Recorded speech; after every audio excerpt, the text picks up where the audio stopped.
Hey there, it's Dr. Tom with EBM Fitness Solutions, and we're going to take some time and talk about why you might be having either wrist and or shoulder pain when doing push-ups. A lot of different reasons, a lot of different things that could be going on. The good news is most of them are sort of technique based, so they're things that you can actually correct to get yourself out of pain.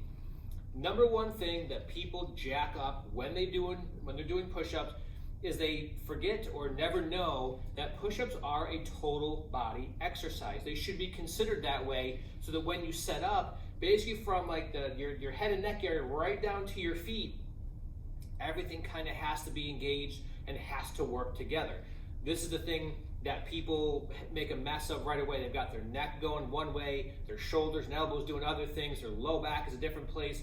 It's a dumpster fire, it's a train wreck. So first things first, when you think about push-ups, think about total body. Everything needs to work together, and we'll break that down in this video series and kind of talk about how to do that and what to look for. But you got to think about that first. Make sure that everything is locked in together. Otherwise, you will always struggle doing push-ups.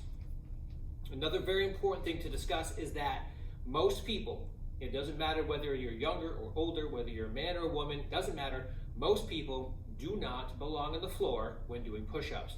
And this is from the same thing I just mentioned. People can't maintain the proper technique on the floor.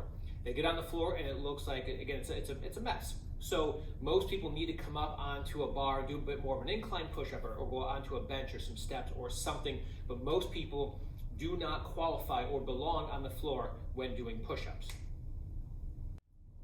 So for this video series, I'm going to primarily discuss push-ups on the floor, which I think is what most people think of when they think of a push-up, and the incline version of a push-up. We're going to kind of break down both, but we're going to talk about those two primarily because what you need to really do is you need to master the basics. If you're having pain in the wrist or the shoulder with push-ups, then don't worry about the cool variation you saw on the internet. Get good at the basics. Master the basics. Then the technique things that we're going to talk about will actually apply to all the cool variations, okay? And there's tons of ways you can modify a push-up to make it harder and challenge different things.